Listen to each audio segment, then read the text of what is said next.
Lift every voice and sing till earth and heaven ring.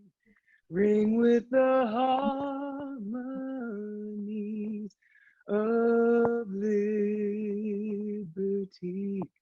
Let our rejoicing rise high as the listening skies. Let it resound loud as the rolling sea.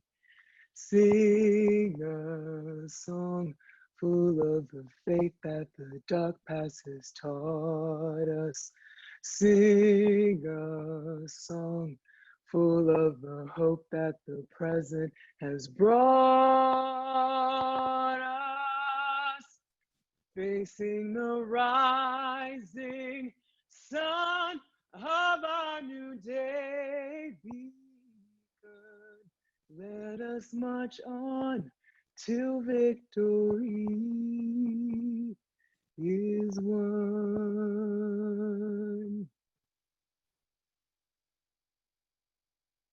Beautiful, Alex. Thank you so much to Alexandra Jackson for getting the show started with that beautiful rendition of Lift Every Voice. I am Wendy Ann Dixon Dubois, and I am ecstatic for our event today. I want to thank you all so much for joining. Virtual snaps to Alex for getting us started, and thank you for all being here. I just want to mention that this is a family-friendly event, hence the noise in my background, and also that be mindful of what's happening today and be cognizant of how we are presenting ourselves and our family, our university community. And I also want to take this moment to acknowledge the University of Miami Black Alumni Society Board and all of those who have helped to make this event happen, beginning with our president-elect, Dr. Patricia Morgan, as well as our vice president, Troy Bell, Dion Richards, who is our treasurer, Aston Hayes, our secretary, Stan Thornton, our member at large, and AKA our old school voice of wisdom.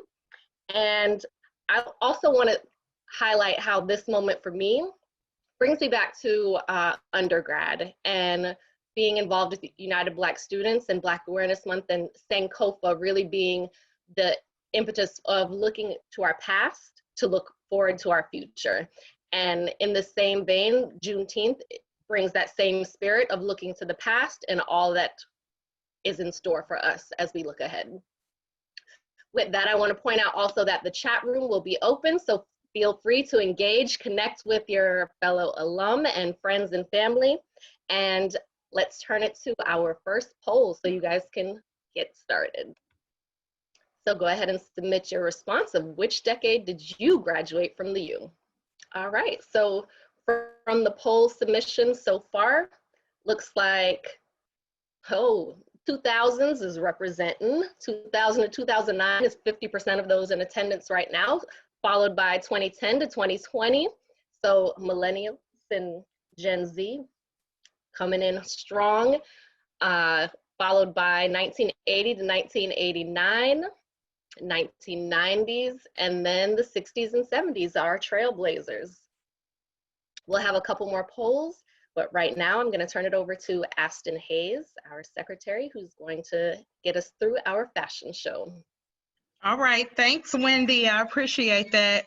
Welcome, everybody. So we have a couple of fun games for you guys tonight, but we're going to start with the Juneteenth fashion show to give you guys some time to get ready. So as you can see, I have my melanin shirt on today, and I'll also show you my post online.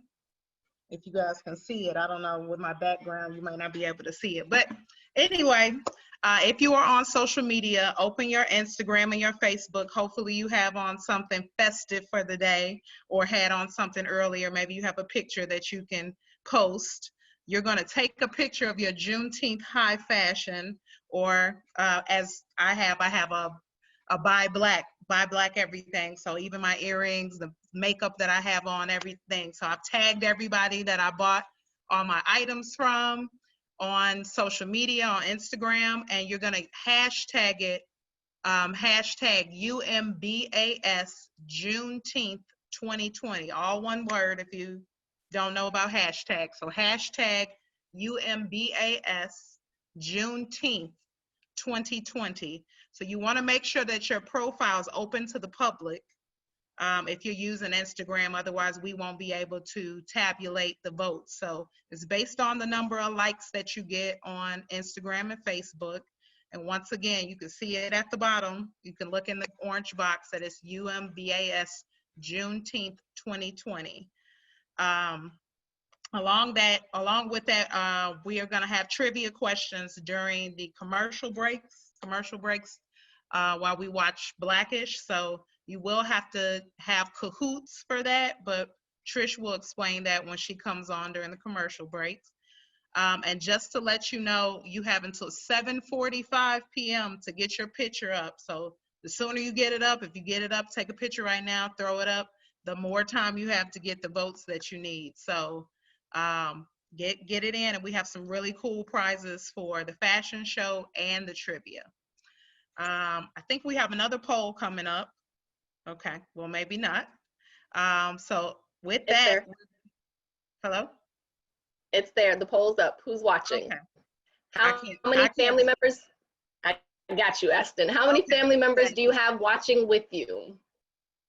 So we want to know, did you bring the kids in? Did you bring Bae with you? Did you want to tell your friends all about the U? Who's joining you today? And how? With 90%, we have 1 to 3 people viewing with you all, followed by 3 to 5 at 9%. Nobody with 5 to 10, but somebody has more than 10 people watching with them. Love the representation. All right, so with that, we are gonna get our show started.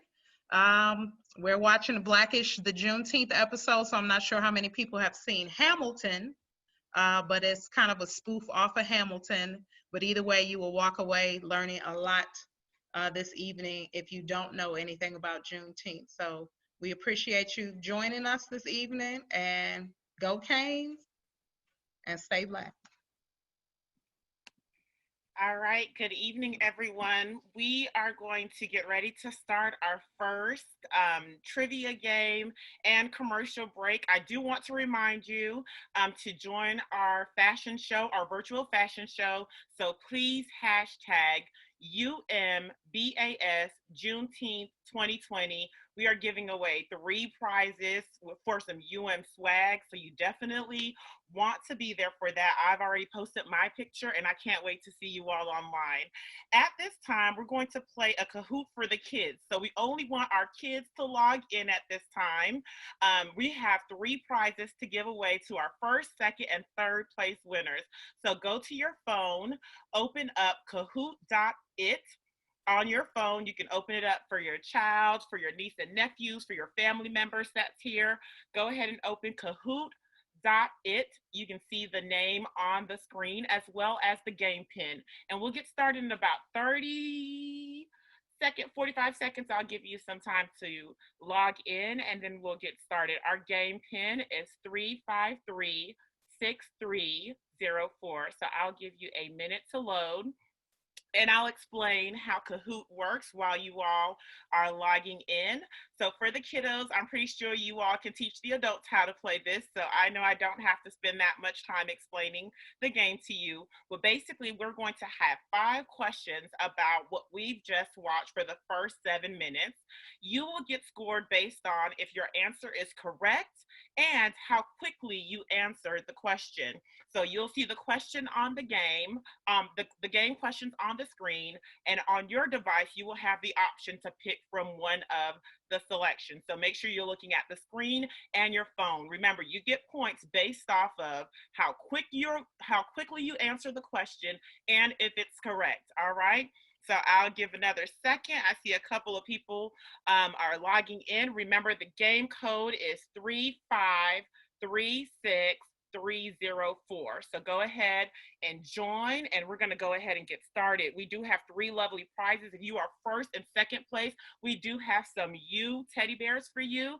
And if you are in third place, we do have a swag bag for you, so we can get you started and get you excited about coming to the U. All right, here we go. We're getting started. Christopher Columbus discovered America in 1492. True or false? Based off of the video we just watched. Correct. False. All right. Let's go to question number 2. On this year, Union soldiers landed in Texas with news that the enslaved were free. What year? All right. We see some people are paying attention. 1865. All right. Question 3. Why do we celebrate Juneteenth? Is it because it's a day off, it falls on a Friday, all enslaved people found out they were free, or it's the start of summer? All right, whoa, woohoo, 100% got that question correct. Let's go to question 4. President Lincoln signed this doc effective January 1st, 1863 to change the legal status of over 3.5 million enslaved people. All right, yes, Emancipation Proclamation. All right, question 5. Why did enslavers wait over 2 years to tell them that they were free? All right, awesome, 100% got it correct. They wanted them to work on another harvest. At this time, we are going to present our winners. Please make sure at the end, we'll check in with you. Please make sure you drop your contact information to the panelists in the chat box. And our first place winner is Michaela, second is Millie, and third is Andrew. Thank you so much for playing. At this time, we're going back to our show. The next Kahoot is going to be for the adults, so make sure you are ready and you have your phones next to you for the next one. And we do have some adult swag bags as well.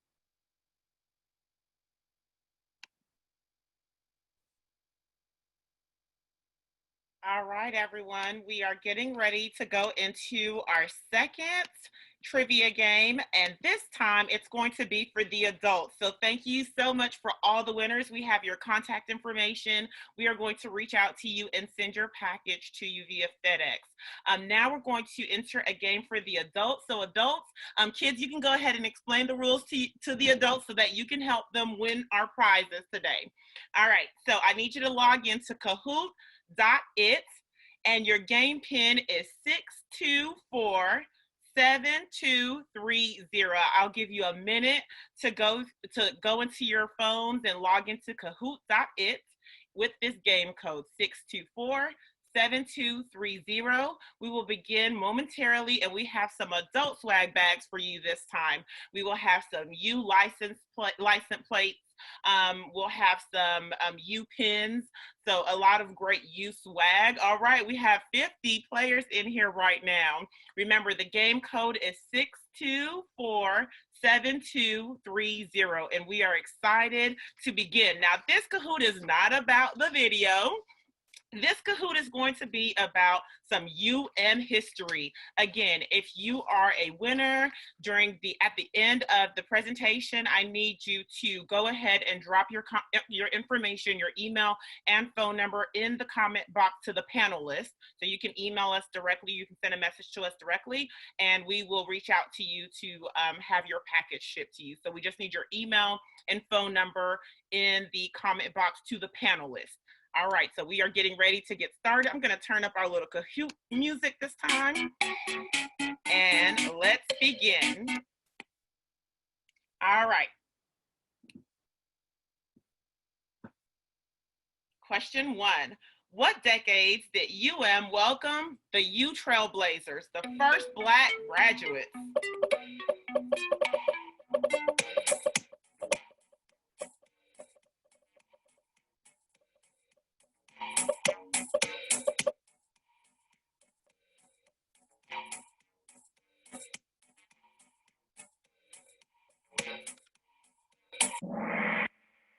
All right, we had 2 correct answers for that one, 60s and 70s.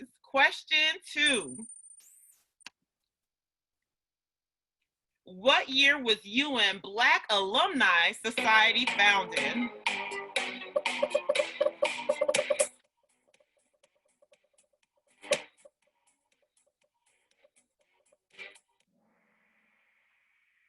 $1989. Next question. All right, Mo is now in the lead.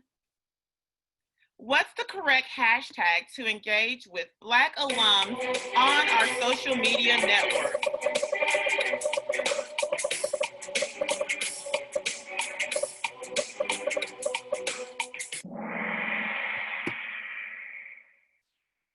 Correct. Hashtag UMBAS. By the way, make sure you're hashtagging your wonderful outfits. I'm looking at all your beautiful outfits online and liking them. Remember, the hashtag is hashtag UMBAS Juneteenth 2020. And we'll see you online for the virtual fashion show as well. All right, PW, you're now in the lead. Question 4. What is the name of UM's first and only show highlighting the Black experience? They cover politics, culture, sports, and all.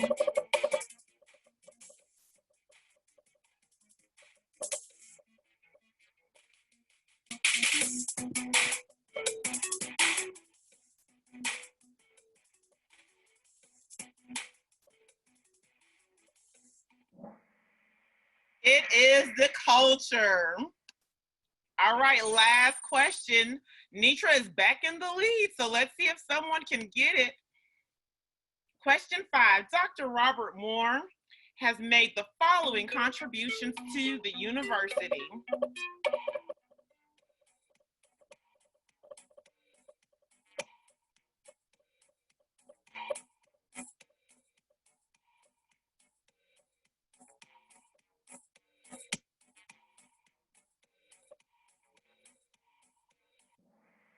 Yes, he was a former UM Professor of the Year, member of Iron Arrow Honor Society, and he has been with the university for over 45 years. All right, let's see our winners. And again, please make sure that you send a comment in the chat box to the panelists with your name, your email, and your phone number. All right, first place, Taylor Walden. Second place is Chloe. Third place is Carol. Thank you so much. All good. Yes, my name is and I'm privileged to be president as part of the UM Black Alumni Society, particularly being part of this great executive committee that put together this amazing production. My relationship with the University of Miami spans 4 decades, starting in 1985, which is another way of me saying that I owe the university for 5 degrees. So I had the honor of being elected the first Black president of student government back in '89 with over 70% of the vote at that time. I'm excited to be part of this production, and it is my job at this point to introduce the next set of this program. 2 young brothers that come from the podcast called The 13th Floor, Carol Cadillo and Brett Jones. Carol Cadillo is a 2017 graduate with a BGSC, and Brett Jones is a 2009 graduate with a BBA. The podcast has been sharing with over 4 years of experience expressing viewpoints and important topics that pertain to both the challenges and rewards in the lives of men of color. They've created over 154 episodes available across all the major podcast platforms. And I'm told that when you visit the 13th floor, you'll be captivated. It's unorthodox, and the perspectives brought to life by the crew's everyday experience as being Black men. we encourage all of you to listen tonight as they take the lead on leading the conversation about what we just saw, and remind you that the 13th floor, the furniture might not always be good, but the views are always amazing. So at that point, let me hand it over to the 13th floor podcast crew.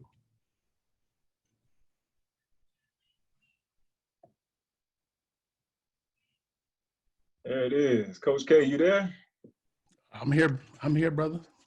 There it is, man. Welcome, everybody. Thank you for having us here to celebrate Juneteenth with the UM Black Alumni Association Society.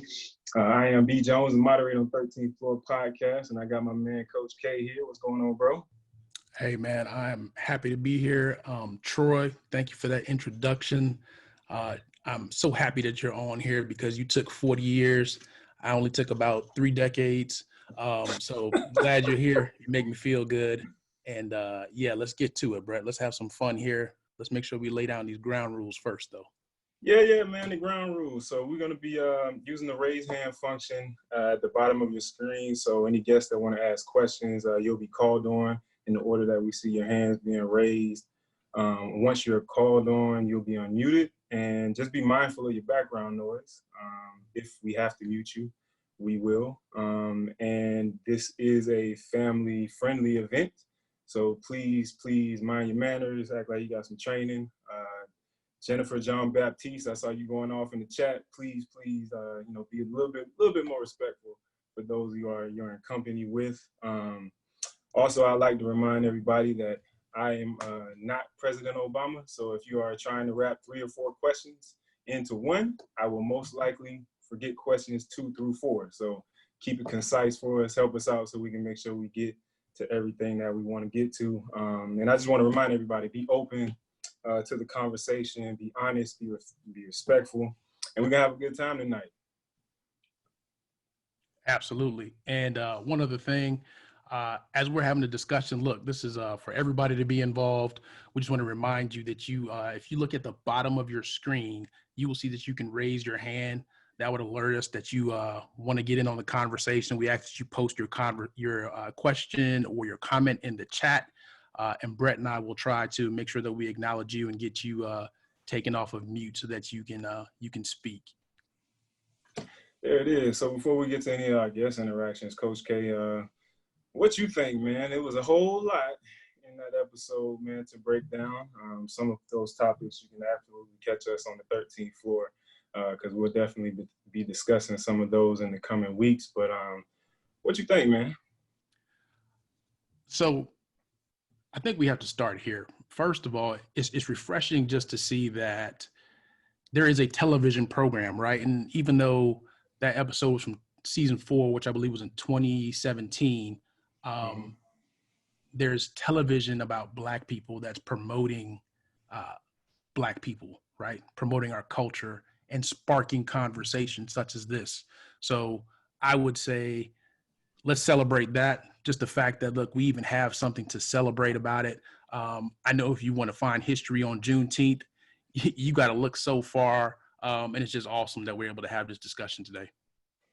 Yeah, man, I think the educational aspect of that show with all of the information that they brought to light is very refreshing, especially being 4 years ago or 3 years ago, I'm sorry. But to know that the education, it's got to start with our kids and then it got to trickle up into, our older generation, being aware of what Juneteenth means, where we are and where we want to go.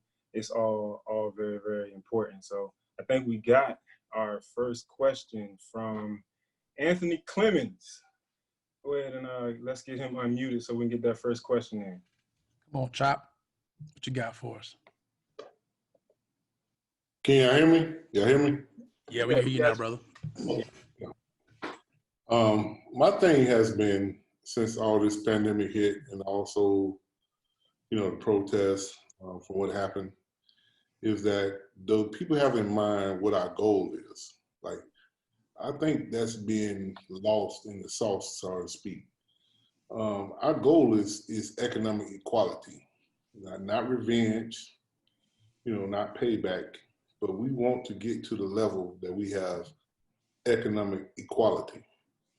And I think that people should be mindful of that, to have that goal in their head while they're protesting and out there displaying their disbelief of things that have happened to us over these many of years. So on this day of Juneteenth, that's one thing that I keep in my head, is that we want economic equality. You know, we want to come up the same way as everybody did before us, and as we brought the people up that was here before us by contributing to agriculture, contributing to, you know, developing of land. And I think that that's one thing that's being lost. People are not understanding what the goal is economic equality. So how do you think we get to that level of having economic equality? Good question. Good question. You want to go first, Kay? Yeah, I can take it. So what I would say, Chop, I know you as Chop, so I'm gonna call you Chop. What I would say is, I think it's bigger than just economic equality, right? Because I think economics it's towards the end result, but I think where we have to start is access, right? We need equal access to education, equal access to housing, just equal access as far as being able to advance, being able to get jobs. And then I think after that, I think the economic equality part kind of takes care of itself. But without the equal access, I think it's very tough for us to get to that part. But you're absolutely right. And that's one of my issues with the episode, right? I love the episode, but I want to hear more dialogue about the steps that we take next. What is the agenda? What is our plan? Because right now it's just a lot of scatter. There's a lot of randomness. And for us to, as a people, if we're going to move at a very fast pace and not have it take the next 30 years, we have to agree on an agenda and move forward. Absolutely. I'm very big on the agenda piece. I mean, you heard the main character, you know, when they asked him, what do you want? You know, he couldn't even answer the question. And we have a plethora of grassroots efforts right now on the ground, mobilized and moving in ways, but what we need is some cohesion, that agenda of what it is that we actually want to see. When you talk about the economic equality, a lot of people like to start the conversation with reparations. And that is definitely something that we feel is owed to us, but is that reachable, you know, in the near future? I mean, we have a president election where we may be, you know, most of us are kind of torn between our actual choice of who our presidential candidate is going to be. You got Biden and you got Trump. So when it comes to the equality piece, I think we have to coalesce around an agenda that includes economic opportunity. It includes social reforms. It includes educational reforms. I often, in this day and age, reference Dr. Martin Luther King's book, Where Do We Go From Here? I forgot the other piece, the political piece. Where do we go from here? Chaos or community? That is a great blueprint from how we get from point A to point B and all of the steps that need to be taken to get there. So I absolutely encourage any and everyone to get that book, read through it, because it gives you a great history on the civil rights movement, slavery, and other injustices. It talks a lot about the nonviolent campaign and nonviolent movement, and gives you a blueprint of how to start with, you know, the political movement, getting active politically, and then how that segues into education and economics and the importance of our heritage, where we've come from, so we know exactly where we need to go. Yep. Hey, Brett, we got some more hands up. So if we could unmute Sandy Bosrand. I'm sorry, I apologize if I didn't do your last name justice. No problem. Can you hear me? Absolutely. Okay, great. Good evening, everyone. One of the things that touched me in the episode was something that was mentioned about, you know, us celebrating Juneteenth. And, you know, we go year to year to year, and, you know, maybe some in our population celebrate Juneteenth but many of us overall don't. And so I think the good part about right now is that we are feeling a need to be a collective, a unit, and celebrating ourselves, our Blackness. What my question is what do you think needs to be done for us to get to a point where we infuse this reaction that we're having, this spirit that we're going through right now, infuse it into our education, infuse it into a plan to get our community together collectively on, the same agenda and on a path to getting some things done that we haven't been able to get accomplished? So I just want to make sure who your target audience is when you say getting on the same agenda. Are we saying us as Black people, or are we just saying us as society as a whole? I want to focus only on us as Black people because I feel like sometimes we get lost in the weeds. And I think we have, as Black people, our own agenda of things that we need to accomplish. But I feel like we're factioned off into all these different groupings, and there's not really a centralized anything, whether it be a directory of restaurants, resources, services, or even, investors, whatever it is. But we don't have any systems in place that are like centralized where we come together. Gotcha. Yep. So systems, you speak of systems, right? There's a huge system that is in place to keep us exactly where we currently are. And I think that is the political system. And the more that we understand how that works, the more we understand how we can work it, we can wield the power that we hold. A lot of people focus so much on the top-down effects from the president on down, instead of focusing much more on what you can do within your community. So you speak on the education piece. Some of those positions are elected positions. So we have to know what positions on our school board committees, what are elected positions, and who these people are that are in place and in power. I also personally believe action speaks louder than words. We have to be active. I give you a personal example with my daughter, who is in a charter school here in Maryland. And I absolutely personally believe that that school should be shut down because it is doing a complete disservice to the student population. They are not being taught in a manner in which they can receive information. And I don't believe the staff is properly equipped to handle the students that they have, especially with the demographics that are involved. And I've seen pieces of it throughout her time at the school, but it was glaring once COVID hit and I became a 5th grade teacher. And I saw exactly the challenges that my 5th grade daughter was dealing with and the attention that she needed, and obviously what she was not getting while she was in school. So we have to pay attention to those things. We have to be active in our children's lives or in the school system in general to be able to affect the change that we want to see. So Sandy, what I would say is, you're right. We don't have a consistent and linked network at this time. We did, however, have networks in the past. And everybody's heard of Black Wall Street, Tulsa, Oklahoma, Rosewood. These were all thriving communities here in the United States, and they were broken up because of how much they were thriving.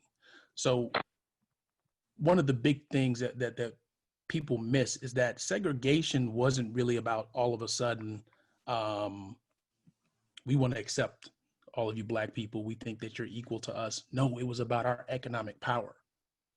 And right now, the issue is that we haven't been able to make a consistent link and start organizing to where we can make these strongholds and where our voice truly matters and our economic power matters. So really and truly, if you look at it, we shouldn't be split about who we're going to vote for next, right? We should have a concerted effort of, here's our demands and the things that we would like to have moving forward. Here's what we want to see in legislation moving forward to help open up the door for some of the things that we want to do. So until we get to organizing in that type of manner and we start shopping and making concerted efforts, which is going to take a little bit more time to find, okay, where do I go buy toothpaste? Where do I go buy shoes? Where do I go buy paper? What car dealership should I go to? These are all things that you're absolutely right. We need to get to that level if we're actually going to move things and come out to where we demand the respect, right? We demand the right to breathe. That's where we need to go next, in my opinion. Hopefully we answered your question. Cool. Looks like we got Mickey Marshall. Hey, Mickey. Hello, Hurricanes. Happy Juneteenth. Happy Juneteenth to you as well. So the thing that I discovered, as someone who thinks they know everything, I just learned that, well, I think I just got a mirror was held up to my own privilege, that there are a lot of Black people that don't know their histories. I'm speaking specifically Black Americans, don't know their history, even a generation back, we're not even talking about decades. So the fact that Juneteenth is new for a lot of Black Americans, I guess my thing is like, what can we do, all of us, to really get the information just out there? Like, they aren't taught at home. They aren't taught with books, they aren't taught in school, they didn't have, United Black students to, wake them up and all these things. And we're talking about voting and stuff like that. And I'm really actually hearing from intelligent, people that, hey, I don't even know where to go. I don't know how to find the information. I can't figure it out. So there's a disconnect somewhere between those of us who have access, who have the privilege, and making sure that we're not leaving everybody else behind, and making sure that they also are getting this education and this information. Thank you. Oh, thank you. So I think you have to start with events like this, where you have over 150 people logged in, and we're taking time to educate not only ourselves, but our children on what Juneteenth is. You have an event like we had earlier today, 13-4 had a live podcast for 3 hours where we highlighted, different aspects of excellence within our community. So we have to use the power of social media. We have to use our voices and figure out what the best way that looks like. I mean, if we could put together an event in less than a week, what could we do with, months and, real time on our hands? I also think that there has to be more accountability placed on ourselves to our civic organizations to be active within the communities, and not just our large scale civic organizations, whatever their local chapters are. And I'm talking about the urban leagues of the world. I'm talking about the NAACP chapters of the world. I'm talking about any of those civic organizations that have access to information. We need to be pushing that out as best we can. And it's all about action or inaction.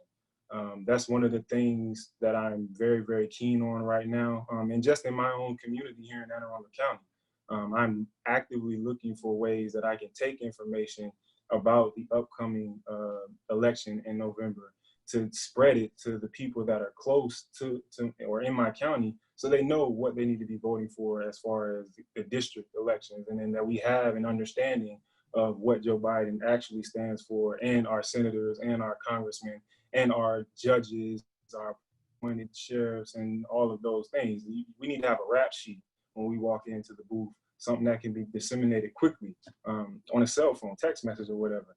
And it just takes people feeling that that tenacity or that sense of initiative to go out and do something. And then anybody can be involved, and you can be a part of a movement, or you can start your own. We have the power, we just have to will it. Yep. And part of the other issue is, in the start of the episode, Lawrence Fishburne's character, he says, fake history, right? The history is part of the issue. And that's why, in the greater sense of America, it's almost like, hey, racism doesn't exist. That was so long ago. But because we don't understand the root, we don't understand the fruit. Mm-hmm. And at this point, why do we just wait for Juneteenth to share information? Why do we just wait for Black History Month to share information? We should be using our platforms all throughout the year right? So they're not going to put it in the history books in school. That's fine. We're going to put it on your social media. It's going to be all across your feed every single month, every single day, every week. And the other thing is, we got to stop just hashtagging our organizations and our people, because when we hashtag and just tag our people, it doesn't get out to everybody else, right? Fox News isn't picking it up. It's not coming across the non-black people's feed because they're not subscribed to it. So we got to make sure that we go above and beyond and start tagging and hashtagging people that have nothing to do with what we're talking about, but we're going to push this on you. Absolutely. We got another question waiting. Yeah, we got Mahala Dar out there.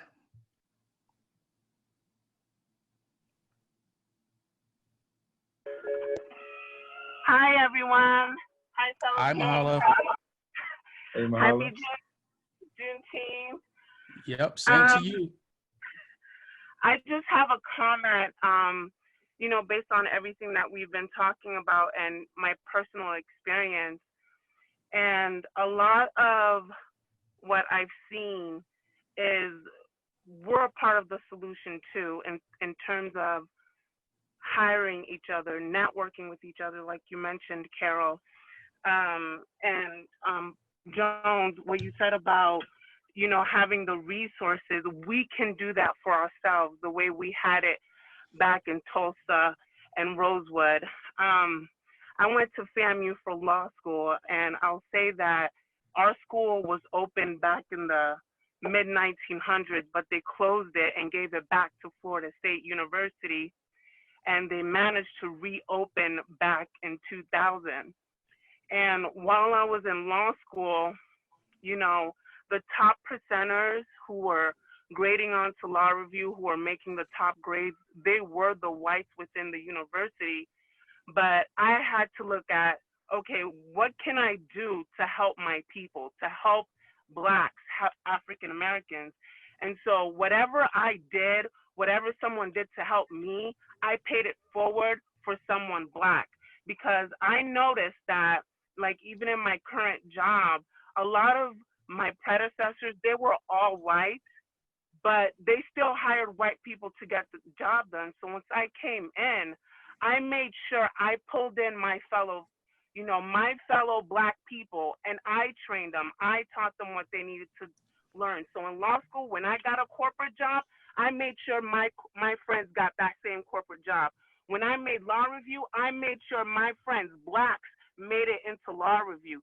When I got here at my job, where all they were hiring was whites, when I finally got into that position to hire, I was hiring Blacks and then training them later, even if they didn't have the experience, because that's what they're doing. So we have to really network and support each other. And even if we don't have the necessary experience that we need, we train each other. We uplift each other to get there. That way we have that strong network for each other to build and trust on each other for a stronger future. Listen, I don't even know we can add very much to that, but you are absolutely correct.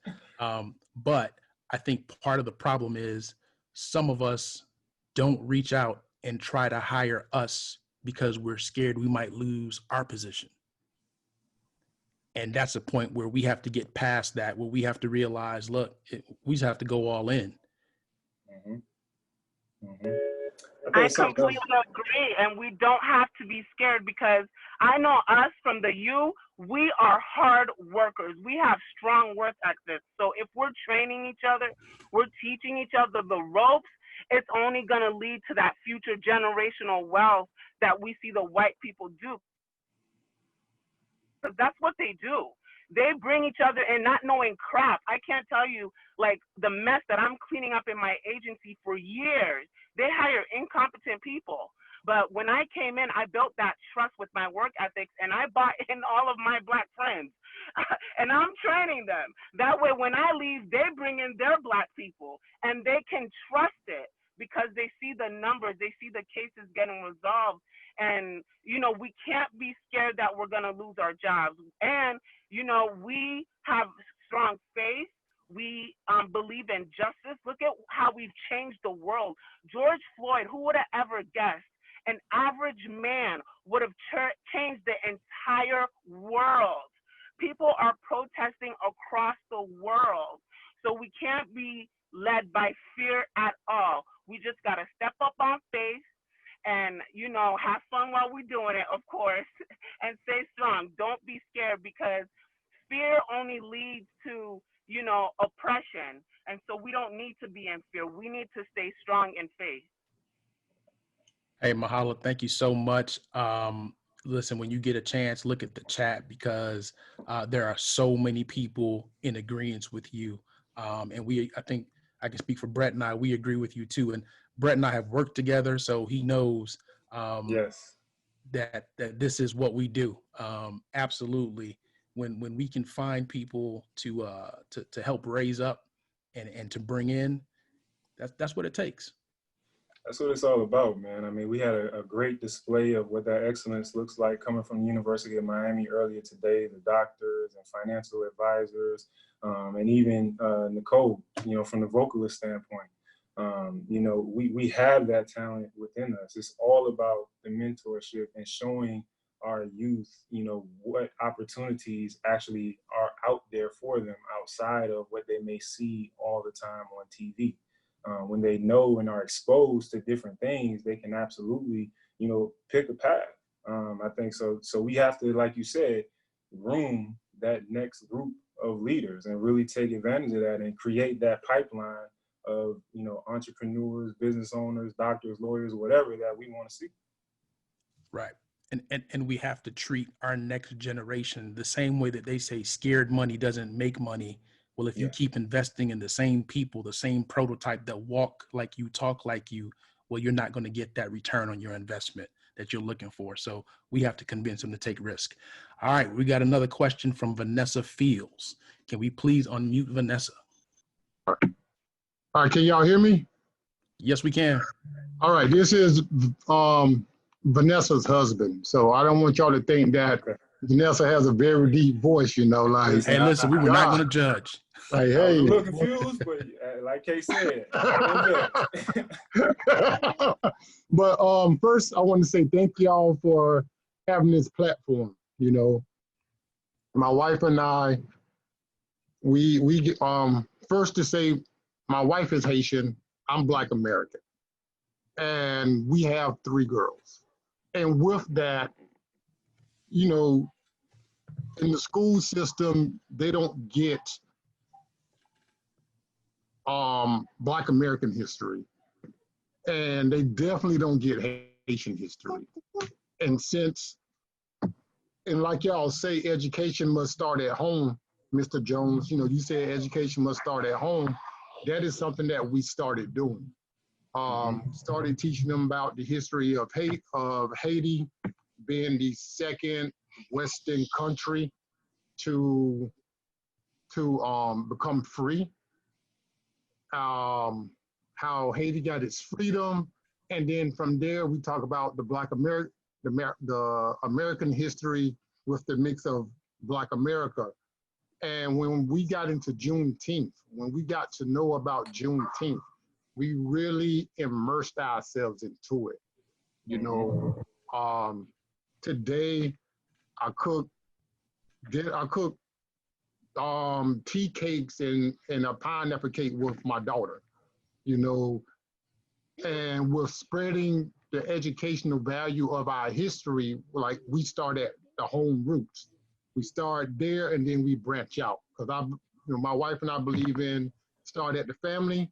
From the family, you branch out and you can educate everyone else. So whenever we come across others, we educate them about our history. If we include everyone, if it's a white person, Spanish, Asian, if you don't know about me, don't know about my people and our history, I need to educate you so that you can understand why we may have our swag or why I may look upset sometimes. Because if we don't understand our history and we don't share our history outside to others who don't know our history, I think we can't never get that that bridge where we can come together like Martin Luther King, Dr. King wanted us to do and what he died for. So I just wanted to share that. My question is, Before you get to your question, what is your name? We just don't want to call you Vanessa Fields' husband. Oh, Lehman. I'm sorry. I apologize. Thank you, Lehman. I apologize for that, brothers. No problem. No problem. My question is this. We did work, my wife and I, we do work with nonprofit organizations for the unfortunate, if it's adults or kids. And one thing that we notice is when you look at the Black community, you kind of break it up into two sections. One that is well educated and one that is poorly educated. And usually us that are well educated, we have resources, we have networks, we have access, and we understand our privileges and we understand our rights. But to reach our lower educated brothers and sisters, and one of my things is I love to start with the kids because that's the next generation coming up. How do we plant that seed into them? Because they're in an environment where the household is usually one parent. The household doesn't value education. The household doesn't value morals. How do we reach that community of Blacks so that we can help that community grow and catch up with everyone else, or start to catch up, you know? And that's my question. What you think, Kay? I'm gonna let you start this one. You gonna let me start this one? You're funny. All right. So look, there's many approaches to this, right? But I think the best one is these communities that we're talking about, they're all going through gentrification, right? And why are we letting somebody else gentrify our communities?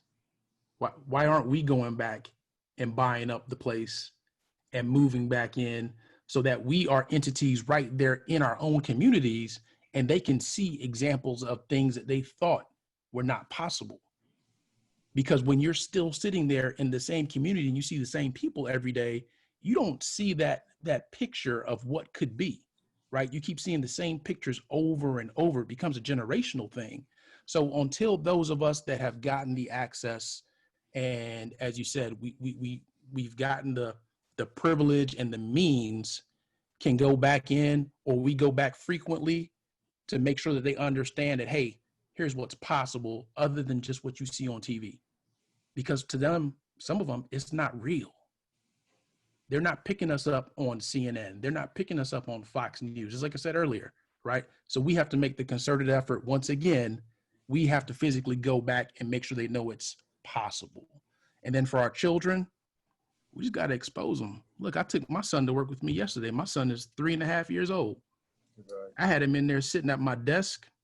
He had a name tag on, and when people came in to talk to me, I told them to talk to him. So these are the type of things that we got to do, because they got to understand what's possible and what we're actually capable of, and see what's possible. Absolutely, man. Just to add a little bit to that and the community piece. So, you know, you think about relations, and it's been a trifecta of a divide for the longest time. So you have, you know, African Americans, Black people versus the oppressor. And then you spoke to Aleem in a little bit. You have the higher class, the more educated, the more affluent against the lesser affluent, or those who may be impoverished in one way, form, fashion, or another. And so being able to build the relationship between those who have and those who have not within our community is sometimes a struggle.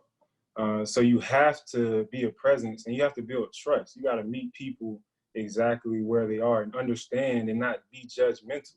You know, you got to spend time. You know, I live in Maryland. I got to spend time in Baltimore. And granted, I'll do it with people from the community, But the more they see my face and the works that we're doing, the more they start to believe in things outside of where they currently are.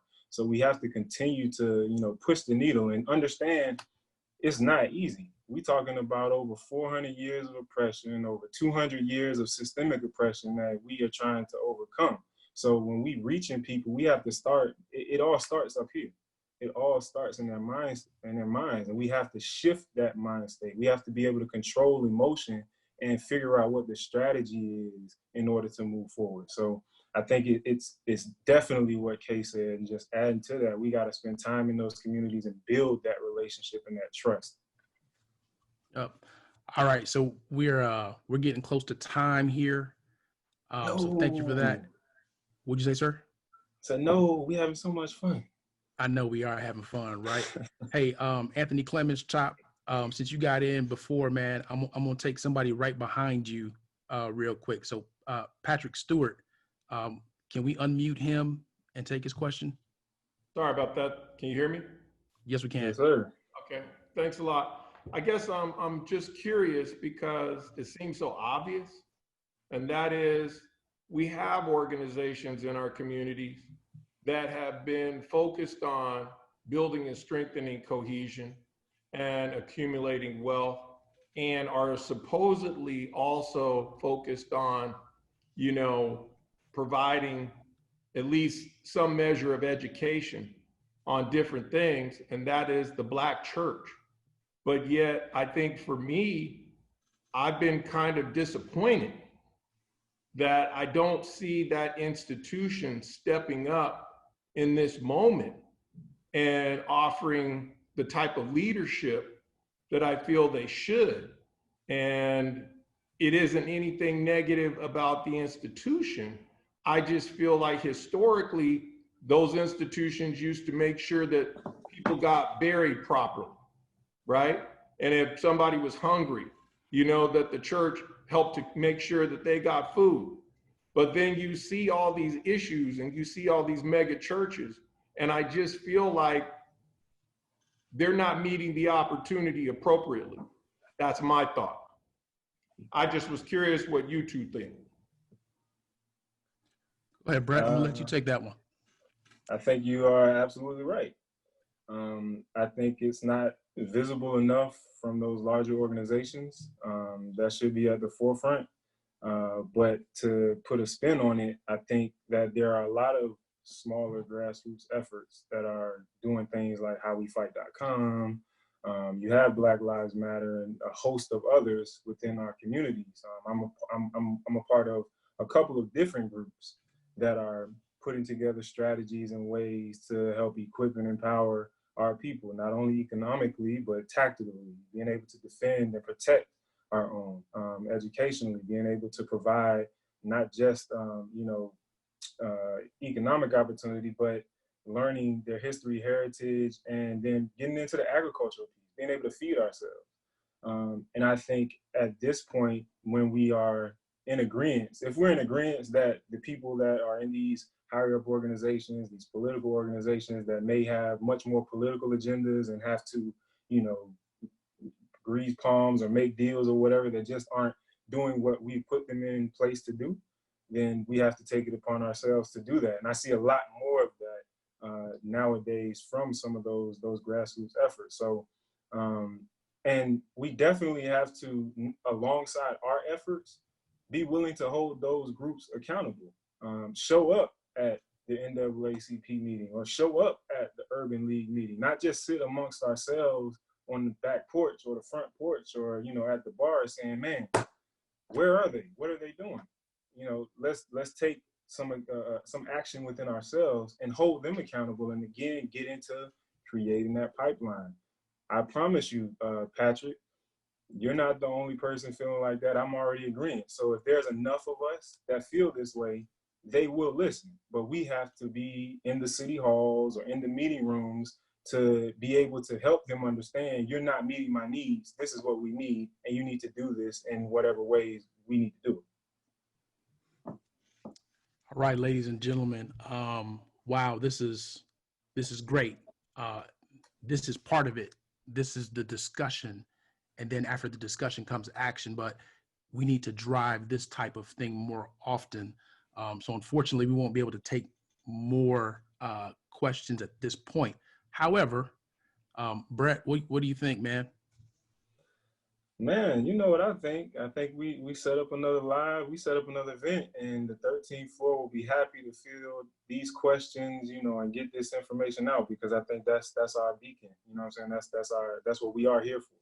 Right. So we'll absolutely continue this conversation on the 13th floor. Please get connected with us. You can shoot us an email at 13thfloor@gmail.com. You can also connect with me and Carol.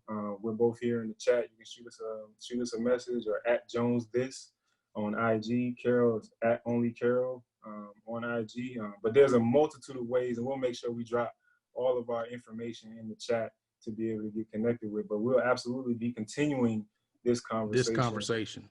Absolutely. We will set it up, and we'll be looking forward to chatting with everybody that we can. You want me to close this out, sir? Yeah, go ahead, man. You pass us off. Listen, I would say the biggest thing that I want everybody to think about, we cannot put the onus of advancing our people on one person, one institution, one president. It doesn't work that way. It's going to take us advancing our cause, and it's going to take each of us individually to make things happen. So you can do something starting today, right? Go out and individually lead until you get a compelling reason to be led by someone else. We will continue this conversation. It's been our pleasure for hosting this portion. Thank you for having us. Yes, sir. We've been live on the 13th floor, where the furniture isn't always the best, but the views are amazing. Amazing. There it is. And we're going over to Stan next. Can you hear me? Can you all hear me? Yes. Okay. Yep. All right, guys, we've come to the end of a great Juneteenth event. And I want to close it out with some closing remarks. I am Stan Thornton. I am a 1981 graduate of the University of Miami. For those who are calculating, that was 39 years ago. First thing I'm going to do is announce the winners of the fashion show and the trivia show. Our first place winner for the fashion show is Trendy Rocks. The second place winner is Nick Duke Tonight. And our third place winner is, and I gotta tell you, I'm gonna mess this one up bad, Wayne Neston Lips. Okay, for the Kahoot trivia winners, the first place winner in the kids division is Malika. The second place winner is Millie. Our third place winner is Andrew R. In the adult division, and I missed that whole thing. My computer went down in the middle of that one. The first place winner is Shayla. Our second place winner is Chloe. And our third place winner is Carol. Okay, congratulations to all the winners of tonight's fashion show and trivia. Okay, can we talk a little bit now about our social media platform? We really want you all to stay in contact, and we've done a very good job of this. And I got to tell you all, I'm 60. I went to a show pre-COVID, and I was told that if you're over 45, you need to stay off social media. Bad things can happen. But those of you who are under 45, stay on social media, stay in contact with the university. We have Facebook, we have Instagram, we have Twitter, we have LinkedIn, and we have UM app. And we have a step-by-step instruction how to download the UM app. We really want you all to stay involved on social media. I think everybody has become a social media king and queen since this COVID-19 in the middle of this pandemic. Okay, I want to share some things with you, some upcoming events for the university. Okay, one of the first things I'm going to share with you, the alumni career webinars. They're providing some insight on hiring during this pandemic. Very important. Nobody is traveling in Nobody's going out to interview, but we still got to go out there and search for jobs.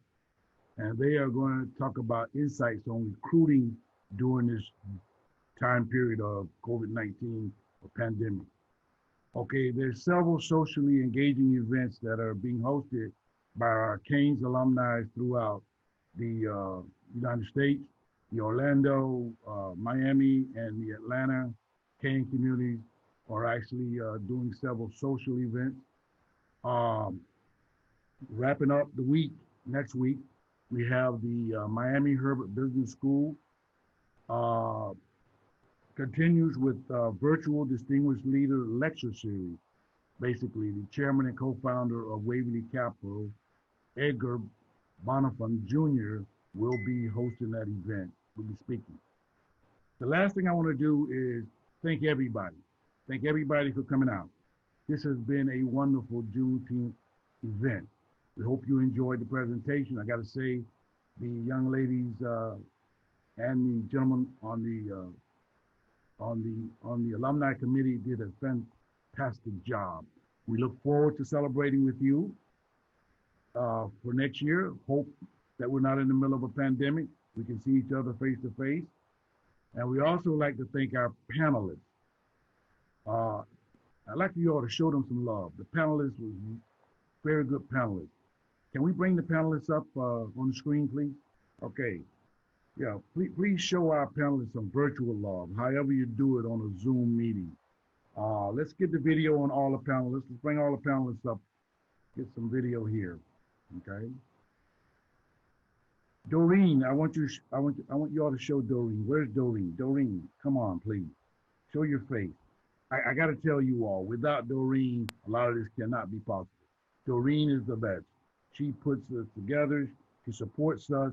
She makes sure we're in place to do what we need to do. Doreen, we got to say, without you, a lot of this wouldn't be possible. You're the best, Doreen. I really, really want to thank you. Now let's go and remember, it's great to be our Miami Heritage. Go Canes.